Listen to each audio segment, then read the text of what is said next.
अस्सलामुअलैकुम। उम्मीद है आप सब ठीक होंगे। हम चैप्टर 4 स्टडी कर रहे हैं। चैप्टर 4 से रिलेटेड कुछ पास्ट पेपर क्वेश्चन देखेंगे आज, उसके बाद आज के टॉपिक पे चलेंगे। तो चलिए चलते हैं। सबसे पहले क्वेश्चन नंबर 45 पे, you are manager engage in audit of Pluto limited. Audit field work has been completed but following points require your attention. अच्छा जी, अब हमने ये बताना है। सबसे पहले हमारे पास रिक्वायरमेंट क्या है। Zooming company has materiality level of 8,50,000। Describe what course of action you should take in relation to above matters, and in case the matters remain unresolved, what type of audit opinion is likely to be issued। अच्छा, उसने हमें यहाँ पे पहले ही materiality level दे दिया है, ठीक है। उसके बाद हमसे ये मेन वर्ड है यहाँ पे, keyword course of action. Course of action पूछ रहा है और उसके बाद पूछ रहा है कि अगर जो है वो मैटर अनरिजॉल्व रहे तो type of opinion, audit opinion क्या देंगे आप, ठीक है।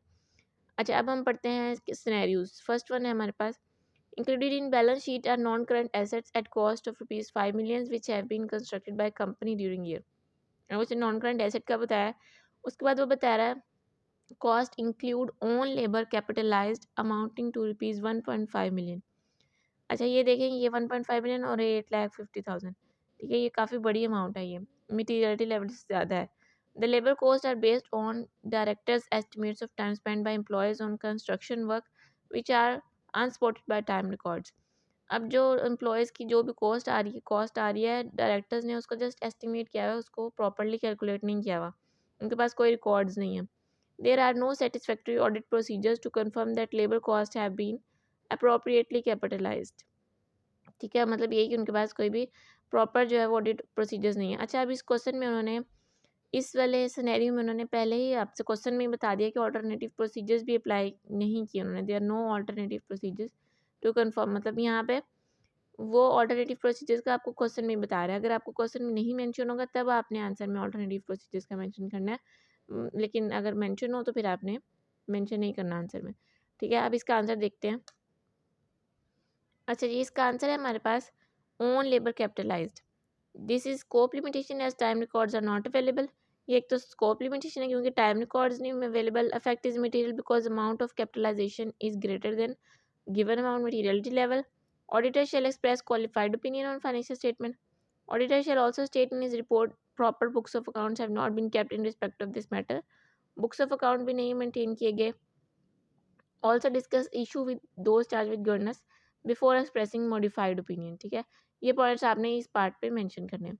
नेक्स्ट पार्ट देखते हैं, नेक्स्ट सिनेरियो देखते हैं। नेक्स्ट सिनेरियो हमारे पास, out of total inventory value of 2 million appearing in balance sheet, you have been unable to physically verify 1,50,000 which is laying in Muzaffargarh branch of company. Branch was damaged due to excessive flooding, ठीक है। अब आप यहाँ पे inventory count नहीं कर पा रहे, ये जो है वो स्कोप लिमिटेशन में आता है नेचुरल डिजास्टर में। अच्छा, थर्ड पॉइंट, इन दोनों का आंसर हम साथ देखते हैं। थर्ड पॉइंट है, company is involve in legal dispute with one of its customers who has demanded 2 million as damages for supply of defected goods. Company's legal advisor believe amount may eventually have to be paid as company's case is not strong. However, management has not recorded any liability in relation to this case in balance sheet. उन्होंने कोई liability ही record नहीं की, हालांकि वो इस काबिल नहीं है कि वो जो अमाउंट पे कर सकें, ठीक है। तो इनका आंसर देखते हैं हम। अच्छा जी, जो फिजिकल इन्वेंट्री जो थी वो उसका हम यहाँ पे देखते हैं कि unable to physically verify inventory. Scope limitation है, auditor unable to obtain evidence from alternative procedures to. यहाँ पे ऑल्टरनेटिव प्रोसीजर्स क्वेश्चन में से मेंशन किया था, इसलिए हमने आंसर में मेंशन किया है। Matter is immaterial because amount of inventory is less than materiality level, ठीक है। मटीरियलिटी लेवल से कम है अमाउंट ऑफ इन्वेंट्री, और ऑडिटर जो है वो अनमोडिफाइड ओपिनियन देगा क्योंकि इमटेरियल है मैटर, ठीक है। नेक्स्ट हमारे पास जो डिस्प्यूट था जो उन्होंने रिकॉर्ड नहीं किया, उसका क्या आंसर है। As outflow is probable and amount is measurable, provision should be recorded in financial statement, ठीक है। ये हमने पढ़ा था जब प्रीवियस चैप्टर्स में, लेक्चर्स में हमने ये पढ़ा हुआ है। अच्छा, this will B miss statement if company doesn't record it. Effect is material because amount of damages claimed 2 million is greater than materiality level. Auditor shall express qualified opinion on financial statement. Auditor should also discuss the issue with those charged with governance before expressing modified opinion.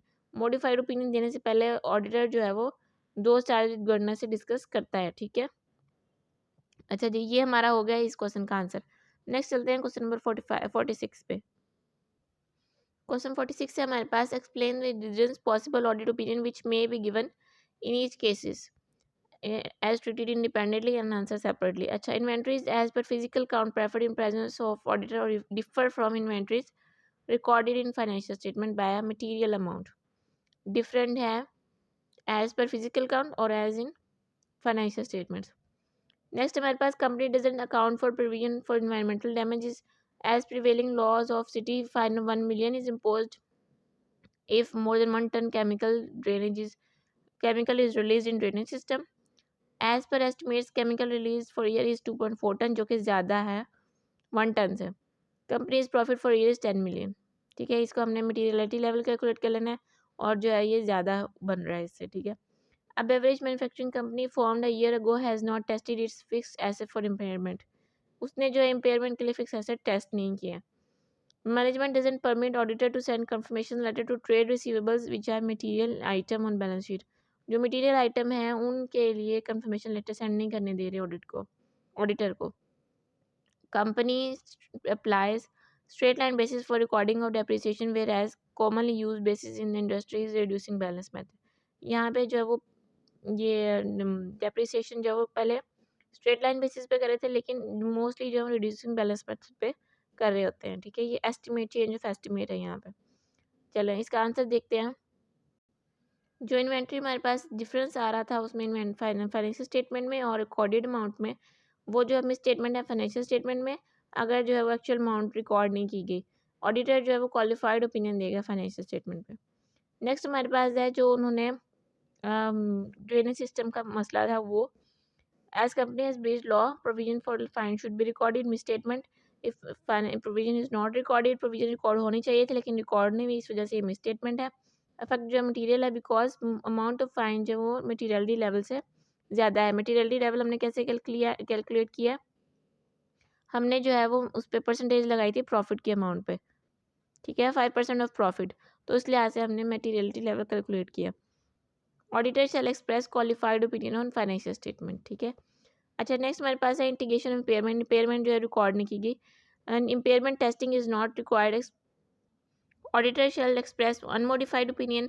Impairment जब required नहीं है तो unmodified opinion देगा. However if there is an indication and management doesn't test fix asset for impairment, this will be a misstatement. अगर तो indication है फिर भी मैनेजमेंट जो वो टेस्ट नहीं करती है फिक्स एसेट को इम्पेयरमेंट के लिए, then auditor shall express qualified opinion if effect is material. ठीक है, और adverse opinion if effect is pervasive. ठीक है, वो चेक करेगा कि प्रॉफिट के 50% से ज़्यादा तो नहीं है, अगर तो हैं तो वो परवेजिव होगा, और अगर नहीं है तो फिर जो है वो क्वालिफाइड ओपिनियन देगा अगर मटेरियल इफेक्ट है तो. अच्छा जी, नेक्स्ट हमारे पास है वो जहाँ पे जो है वो एक्सटर्नल कंफर्मेशन नहीं करने दे रहे थे ऑडिटर को डेटर से related. This is a scope limitation if auditor is unable to obtain evidence from alternative procedures. Alternative procedure से भी अगर उसको एविडेंस ऑब्टेन नहीं हो रहा तो ऑडिटर जो है वो क्वालिफाइड ओपिनियन देगा फाइनेंशियल स्टेटमेंट पे. नेक्स्ट हमारे पास है वो जब हमारे पास एस्टिमेट चेंज हुए हैं. There is no misstatement in financial statement because both methods are allowed by IFRS. Auditor shall express unmodified opinion on financial statement. Right, चलिए जी नेक्स्ट क्वेश्चन पे चलते हैं. क्वेश्चन 47. क्वेश्चन नंबर 47 है हमारे पास, you are partner in an audit firm currently engage in audit of Alpha Limited. Draft financial statement for year ended 31st December 16 show profit before tax of 30 million and total asset of 112 million. अब यहाँ पे उसने profit भी दिया है और total asset भी दिया है. टोटल एसेट जो है वो यहाँ पे उसने कंफ्यूज करने के लिए दिया है, क्योंकि जब दोनों गिवन हो तो हम प्रॉफिट को प्रायोरिटी देते हैं और प्रॉफिट के बेसिस पे ही मटीरियलिटी लेवल कैलकुलेट करते हैं. ठीक है, अब उसने प्रॉफिट भी साथ दिया है तो एसेट्स भी साथ दिए हैं, तो आपने कंफ्यूज नहीं होना. ठीक है, एसेट्स जस्ट उसने यहाँ पे वैसे इन्फॉर्मेशन दी है. Following issues have been highlighted by senior. Discuss impact of below issues on auditor's report. Sales tax refundable amounting 10 million is appearing in financial statement. Auditor's opinion, input tax amounting to 8 million is time barred and company will not be able to claim in adjustment against it. Management however is unwilling to write back the refund. Management जो है वो उसको willing नहीं है कि वो उसे write down कर दे. ठीक है, this is a misstatement in financial statement because time barred sales tax shouldn't be recorded as refundable. ठीक है, effect is material because amount of misstatement is greater then materiality level जो हमने calculate किया profit की basis पे. Auditor shall express qualified opinion on financial statement. अच्छा, time बाद sales tax जो है वो रिफंडेबल रिकॉर्ड नहीं किया जा सकता, इस वजह से जो ये मिसस्टेटमेंट है और क्वालिफाइड ओपिनियन फाइनेंशियल स्टेटमेंट पे दिया जाएगा, राइट। अच्छा जी, नेक्स्ट हमारे पास है कंपनी वॉज चार्जिंग डेप्रिसिएशन और equipments using straight line method in previous years, this year the company change its method to reducing balance method and auditor, sorry यहाँ पे मिसप्रिंट हुआ है विद द चेंज, हम यहाँ पे इसका वो कह रहा है कि डेप्रिसिएशन मेथड जब वो चेंज किया है इक्विपमेंट का स्ट्रेट लाइन मेथड से रिड्यूसिंग बैलेंस मेथड किया है, तो यहाँ पे ऑडिटर का क्या ओपिनियन होगा। तो चेंज ऑफ एस्टिमेट का इतना कोई इशू नहीं होता है क्योंकि वो अलाउड बाय IFRS होता है। This is a change in estimate. There is no misstatement in financial statement because both methods are allowed by IFRS. Auditor shall express unmodified opinion on financial statement. ठीक है, ये थे हमारे पास paper questions आज के। Hope so आपको अच्छे से समझ आ गई होगी। अब हम चलते हैं आज के टॉपिक पे।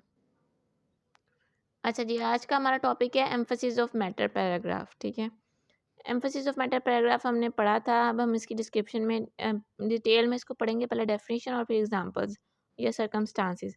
ठीक है, इसकी एग्जांपल पहले पढ़ते हैं। When to include emphasis of matter paragraph in auditor's report या डेफिनेशन। ठीक है, ऑडिटर रिपोर्ट में या डेफिनेशन में इसको कब जो है वो इंक्लूड किया जाएगा एम्फेसिस ऑफ मैटर को।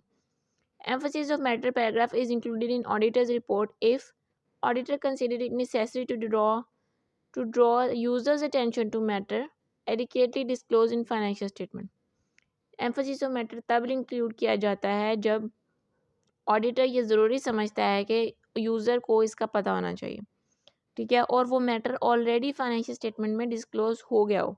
ठीक है, अगर डिस्क्लोज नहीं हुआ तो फिर जो एम्फेसिस ऑफ मैटर इंक्लूड नहीं होगा फाइनेंशियल स्टेटमेंट में और ऑडिटर्स रिपोर्ट में इंक्लूड नहीं होगा। Is fundamental to users understanding of financial statement, और वो यूज़र्स की अंडरस्टैंडिंग के लिए फंडामेंटल रोल प्ले कर रहा होगा। ठीक है, उसके अलावा प्रोवाइडेड इस पे एक्सेप्शंस हैं। Matter is not a misstatement और scope limitation requiring modified opinion. ये मैटर जो है जिस पे एम्फेसिस ऑफ मैटर दिया जाएगा वो ना तो मिस स्टेटमेंट हो और ना स्कोप लिमिटेशन हो, क्योंकि अगर वो होंगे तो वो मिस स्टेटमेंट और स्कोप लिमिटेशन वाले सेक्टर में आएंगे। ठीक है, लेकिन अगर तो वो मिस स्टेटमेंट और स्कोप लिमिटेशन नहीं है तब हम उसको एम्फेसिस ऑफ मैटर वाले पैराग्राफ में लिखेंगे। दूसरा क्या है, उसकी एक्सेप्शन है, मैटर इज़ नॉट अ की ऑडिट मैटर। की ऑडिट मैटर नहीं होना चाहिए। ठीक है, ये दोनों इसकी एक्सेप्शन है, ये दोनों नहीं होंगे उस तब जो है वो एम्फेसिस मैटर पैराग्राफ इंक्लूड किया जाएगा। ठीक है, इसको रिवीजन कर लेते हैं। कब इंक्लूड किया जाएगा, जब जो है वो ऑडिटर ये समझेगा कि यूज़र की अटेंशन इस तरफ आनी चाहिए और वो मैटर ऑलरेडी फाइनेंशियल स्टेटमेंट में डिस्क्लोज हो गया हो। और दूसरा कब, जबकि फाइनेंशियल स्टेटमेंट जो यूज़र्स हैं उनके लिए वो फंडामेंटल रोल प्ले कर रहा हो फाइनेंशियल स्टेटमेंट में। और एक्सेप्शन क्या है कि वो मिस स्टेटमेंट और स्कोप लिमिटेशन ना हो और की ऑडिट मैटर ना हो। ठीक है, नेक्स्ट हम चलते हैं इसके सर्कमस्टांसेस पे, जब जो है वो एम्फेसिस मैटर ऑडिट रिपोर्ट में इंक्लूड किया जाएगा। डेफिनेशन जो है वो क्लेमिंग वाले पोर्शन के लिए इंपॉर्टेंट है और सर्कमस्टांसेस जो है वो केस सिनेरियोज के लिए इंपॉर्टेंट है। अच्छा जी, सबसे पहले हमारे पास if there is a material uncertainty relating to exceptional litigation और रेगुलेटरी एक्शन। अगर तो लिटिगेशन है, एग्जाम्स में जब भी लिटिगेशन आ जाएगी वो एक्सेप्शनली आपने कंसिडर करना है। ठीक है, तो अगर तो लिटिगेशन का कोई भी रूल यहाँ पे मामला है तो भी जो है वो material emphasis of matter include किया जाएगा। ठीक है, a significant subsequent event occurs, अगर कोई भी ईयर एंड पे जो है वो कोई भी सब्सिक्वेंट इवेंट हुआ है वो भी जो है जब आएगा तो उसके बारे में भी एम्फेसिस मैटर में बताया जाएगा। ठीक है, फॉर एग्जांपल आग लग गई है जिसकी वजह से प्रोडक्शन फैसिलिटीज़ जो है वो डिस्ट्रॉय हो गई हैं, तो उसके बारे में भी बताना है। If financial statement are reissued और corresponding figures are restated, for example accounting में आपने पढ़ा होगा ये सेट, वो वाला यहाँ पे डिस्कस किया गया कि अगर तो फाइनेंशियल स्टेटमेंट री इशू की गई हैं या फिर रीस्टेट की गई हैं तो भी एम्फेसिस ऑफ मैटर में बताया जाएगा। When a major disaster significantly affects entity's financial position, ये जो है वो ड्यूरिंग ईयर, ये वाला जो सेकंड पॉइंट है इसमें हमने लिखा है सब्सिक्वेंट इवेंट मतलब ईयर एंड के बाद, लेकिन जो अगर तो ड्यूरिंग ईयर कोई ऐसा सब्सिक्वेंट मेजर डिजास्टर हो गया जिसकी वजह से फाइनेंशियल स्टेटमेंट इफेक्ट हो गई हैं, उसके बारे में भी एम्फेसिस ऑफ मैटर में बताया जाएगा। Early application of a new accounting standard that has material effect, जब भी स्टैंडर्ड जो है वो इशू होता है वो उस स्टैंडर्ड को अप्लाई करने के लिए टाइम ड्यूरेशन दिया जाता है कि इस टाइम ड्यूरेशन के बाद ये इतना टाइम है आपके पास इसके अंडरस्टैंडिंग के लिए, उसके बाद आप अप्लाई करें। लेकिन अगर आप इसको जल्दी अप्लाई करेंगे तो ये जो है वो आपके लिए अप्रिशिएबल होगा। ठीक है। अगर तो अर्ली एप्लीकेशन है न्यू अकाउंटिंग स्टैंडर्ड की और उसका मटेरियल इफेक्ट है, तब भी जो है वो एम्फोसिस मैटर में डिस्कस करना है आपने, ठीक है। नेक्स्ट हमारे पास financial reporting framework is unacceptable but is prescribe by law और रेगुलेशन। फाइनेंशियल रिपोर्टिंग फ्रेमवर्क जो है वो अनएक्सेप्टेबल एक्सेप्टेबल है। यहाँ पे आप ये कहेंगे तुम तो अगर अनएक्सेप्टेबल है तो ऑडिट एक्सेप्ट ही नहीं करेंगे, लेकिन जब लॉ जो है वो प्रेस्क्राइब कर दे तो ऑडिट एक्सेप्ट करना पड़ेगा। लेकिन हम उनको एम्फोसिस और मैटर में बता देंगे कि आपका जो फ्रेमवर्क है वो अनएक्सेप्टेबल है, ठीक है। नेक्स्ट है financial statement are prepared on special purpose framework. अगर स्पेशल पर्पस फ्रेमवर्क पे बनाई गई है तब भी उनको इन्फॉर्म करेंगे कि आपका जो फ्रेमवर्क है वो स्पेशल पर्पस है, ठीक है। जनरल पर्पस तो जनरल ही होता है नॉर्मली, उसका बताने की ज़रूरत नहीं होती, लेकिन जब स्पेशल पर्पस होगा तो उसका इन्फॉर्म करना है। नेक्स्ट हमारे पास है going concern assumption is not appropriate and financial statement are prepared on liquidation basis. जब गोइंग कंसर्न एजम्पशन जो है वो अप्रोप्रिएट होती है तो उसका मतलब यह है कि वो कंपनी में लिक्विडेशन बेसिस नहीं है, कंपनी ठीक चल रही है। लेकिन अगर going concern assumption not appropriate हो तो उसका मतलब है कि कंपनी लिक्विडेशन की तरफ जा रही है, उसके तमाम एसेट्स को करंट एसेट में लिखना पड़ेगा, ठीक है। तो ये तब भी हमें जो है वो एम्फोसिस मैटर बताना पड़ेगा। इसकी एग्जांपल ऐसे है कि अगर फॉर एग्जांपल एक शिप है, वो हमने सफ़र ज़्यादा करना है लेकिन वो थोड़े अरसे के लिए ठीक रहेगी, उसके बाद वो ख़राब हो जाएगी, डूब जाएगी, तो हम उस कश्ती पे सफ़र नहीं करेंगे, ठीक है। इसी तरह ये यहाँ पे भी है कि अगर गोइंग कंसर्न अजम्पशन एप्रोप्रिएट नहीं है तो फिर उनको इन्फॉर्म कर देना चाहिए एम्फोसिस ऑफ मैटर वाले पैराग्राफ में, ठीक है। उम्मीद है आपको ये वाला टॉपिक समझ आया होगा। आज हमने पढ़ा एम्फोसिस ऑफ मैटर की डेफिनेशन और उसके circumstances with past paper questions. तो अगर तो आपको समझ आ गई है तो ठीक है, अगर नहीं समझ आई तो आप वीडियो प्ले करके देखें बार-बार, अगर आपको समझ आ जाएगी, ठीक है। आज के लिए इतना ही, अपना ख्याल रखिएगा। अल्लाह हाफ़िज़।